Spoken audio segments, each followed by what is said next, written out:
Hey everyone. So in this video, I wanted to talk about this article that came out where I guess you can call them some Blizzard whistleblowers came out to talk about the development of the PvE and essentially everything that went wrong with it.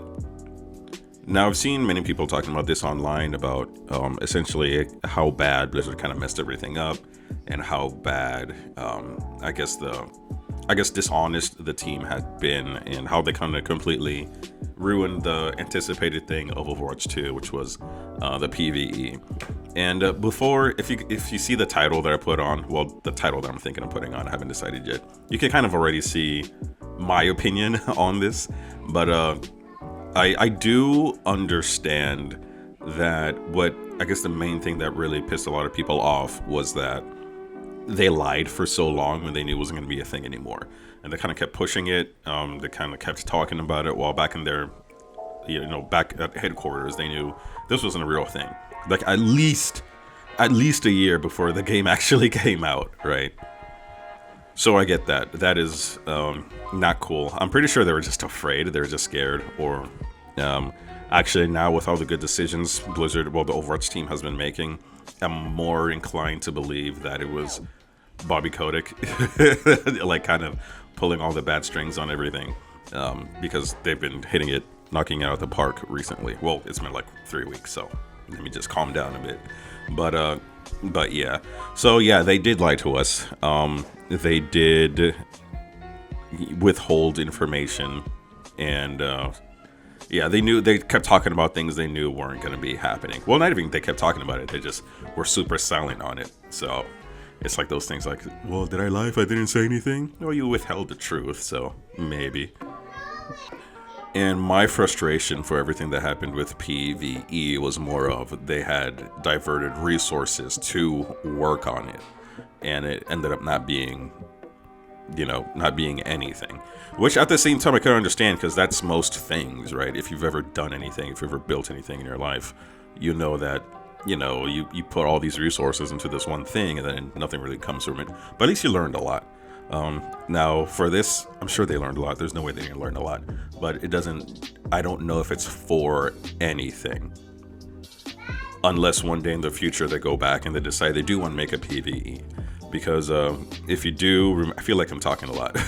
Maybe I should just go to the article, but I'll just keep talking. I'll just keep continuing.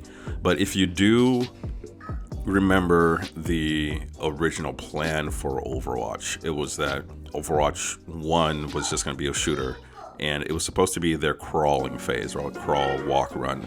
And they just kind of made that game to kind of learn certain mechanics of what they were trying to do, because Overwatch originally was supposed to be a different game. I forget what it was called. It was supposed to be a big MMO that they ended up scrapping or turning into 3 phases to get to, where Overwatch 1 was going to be kind of the shooting mechanics. Overwatch 2 was going to be a PvE game where you can have all these different abilities that are more suited for PvE. And then after that, they're going to take that world and make a giant MMO off of it. So I'm sure they learned a lot. So if they ever do go back to trying to do it, something I would be 100% for the MMO thing. I think that'd be really cool. So with all of that in mind, I have to say something. I think this is probably a hot take. I don't know, but I think everybody would agree. But I don't know if anybody's actually said it as bluntly as I'm gonna say it. But I don't think anybody ever really gave a shit about PvE. I don't think anybody was actually looking forward to PvE in a profound way. Maybe a bonus, oh cool, we're gonna keep playing PvP, and then we're gonna have this PvE thing we can play. But I don't know a single person, and I know a lot of people who play Overwatch, a single person that even remembered PvE was gonna be coming out. No, I know people who remembered it was coming out, but I don't know a single person that actually really cared about it, right? It wasn't even anything anybody ever asked for. People liked Overwatch for the PvP aspect of the game. And this isn't a defense for them lying and, misleading us about what they were working on. But the outrage that I've seen, well, it wasn't even that much outrage, but some of the conversations around this article that came out, I think is much more hyperbolic than anybody actually cares. Because I'm gonna say this, guys, I don't think Blizzard is good at making single player games. I don't think they've ever been good at making single player games. And I've played Diablo. Well, maybe Diablo 2. Maybe Diablo 2. Because Diablo 3 and 4, I live streamed Diablo 4. I was a big fan of that. When it first came out, then I played it, and then I realized the problem with Blizzard games, the PvE games, is more of, it's a game you can probably beat in, like, let's say 10 hours, right? With all the cutscenes and everything. You can beat the game in like 10 hours, and then you just keep replaying the same thing until you hit the maximum level, right? This was the same for the StarCraft 2 Heart of the Swarm. I was excited for that game. I was super excited for that game. And then I played it. I beat it in like a night, right? I didn't sleep that night. I just played through the whole thing like that one night. I was like, oh, is that it? Like, this is what they were talking. Nobody cared. What people cared about was all the PvP elements that were going to be added based off of the story. But nobody cares. Nobody cares about Heart of the Swarm, Diablo 4. I think Diablo 4, I'll say it, I think it kind of sucked in the replay value, right? And even for Diablo 3, I was a fan of Diablo 3 because I was playing with my friends, right? It's only fun. Blizzard games are only fun if you're playing with your friends, or if it's like a multiplayer game, like against other people. So for Diablo 3, you go through the first round and then you hit level 30, and then when you play it again, you hit level 40, and then by the time you go into like hell mode or something, you hit level 60. So I kept replaying it so I can get my build, but once I got my build, there was no reason to keep playing it. And that's consistent throughout every single Blizzard game. So when they started showcasing what they thought PvE was going to be like for Overwatch 2, as soon as they said it's going to have massive replayability, in my head I was like, oh, this is going to suck. This is going to be something that we're not going to play more than 20 hours. It's not going to be a real PvE game. And when I say 20 hours, I mean like, I don't know, 5 of those hours are something unique, and then for the last 15, you're just replaying the same thing to get something. Because if you look at the article, even if we got what they wanted to do, it was, I guess I can start going through everything. Like the first thing was like they were planning on doing 3 missions every 18 months. What the hell?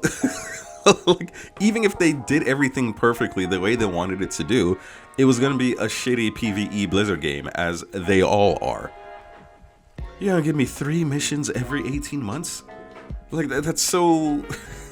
How long are these missions? That's not a PvE game. That's an arcade game. So from jump, like, it just looks like it was just going to be bad, even if they got everything they wanted out of it. And I guess the whistleblower or the whistleblowers, I don't know if it's more than one person, they were talking about kind of how their dev meetings went, where they were just kind of, they were kind of avoiding questions, or, kind of sometimes not even taking questions at all. People would ask things about what if it fails, because they were never overtly negative, but you can sense that everybody was getting pessimistic. And I don't know, because the whole Blizzard quality, when people talk about Blizzard quality, and they said that was also a big thing. Well, during development, the whistleblower is saying that the devs, in order to kind of delay things, would just kind of ambiguously say, is this a Blizzard quality? Is this a Blizzard quality? And Blizzard quality, for those of you who don't know, is in the industry, I guess in the past, Blizzard would be able to pay their workers less because they know that working there is going to boost their career overall, right? After you work at Blizzard, you can go anywhere you want, and so it's really good for your career.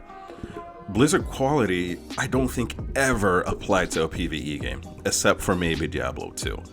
But maybe I was really young, so I just kind of liked everything. So, I'm not gonna harp on that too much. But I'm pretty sure all the administrative people saying, is it Blizzard quality, or people who got into Blizzard after the name was already established, right? And that happens everywhere. In my career, I've seen all that stuff. People who get, not grandfathered in, like they come in after, like the company's like a big name, and then they're just like, oh, I'm here now, so I know what I'm talking. No. So yeah, I feel for this guy, and I think the entire So yeah, I feel for this guy, and I think the entire PvE team was essentially fired, which sucks, right? Getting fired sucks. I said this before, if you're an adult, losing your job is something very devastating. You will essentially kind of lose your entire life within a month, right? It's a very bad thing. I think they did get severance though, so that's a good buffer for them to be able to find a job, because it typically takes about maybe about 3 months, 3 to 6 months to find a, not 6 months, 6 months is really long, 3 months to kind of get a new job. But then, you have to go through the whole process of learning, being the new guy, just kind of relearning everything. But I guess just like the animation studios, I know a lot of people in the animation industry, they all kind of know each other already, like in the gaming industry too. So, you kind of know the people you'll be around. So it just seems like they had a really bad management team, and Bobby Kotick is gone now, and as soon as he's gone, they're making all these good decisions. I do hope they go back to doing the PvE thing, not because anybody gives a shit about PvE, because I don't think anybody does. I really do not think anybody does. And when I say anybody, I don't literally mean there's not a single person out there who cares, but the vast majority of people don't care about this. As we can see, the game is still very popular, but I would like them to go back to doing this, mainly because I want to see the MMO that can come from this. I'm a big fan of MMOs, so an MMO Overwatch game, that's something I'm very much looking forward to. Or maybe they just skip the PvE thing and go straight to the MMO world.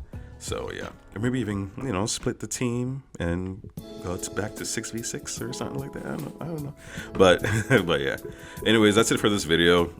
Leave a comment in the comment section to tell me why I'm stupid and why I'm wrong, and how you're the biggest fan of PvE, or just to help me out with the algorithm. And don't forget to like and subscribe. And also don't forget, I love you. And like I'm doing with all my videos now, I wrote a high fantasy adventure book, and I think it's the best book I've ever written. So here's the ad.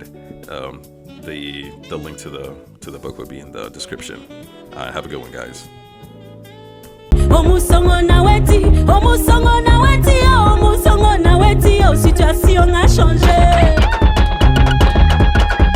Konfaga, Roots of a Very Old Tree, a high fantasy young adult book with a modern take on African mythology. After a mysterious confrontation with his father at school, Marcus Jobda finds himself in the land of Kara. With a small band of determined adventurers and a robust magic system he must quickly learn, Marcus begins his search for his family, a way home, and simultaneously tries to discover the mystery of the disappearances. From escaping Mamiwara and preventing wars between kingdoms, he'll need every edge his wits can give him to see the next day. However, the more he learns, the less things appear as they seem. But does he really want to go back to his old life? With hundreds of illustrations filled with clues of the history of the world, join Marcus as he attempts to solve this mystery. Konfaga, Roots of a Very Old Tree is available now on Amazon. Link in the description.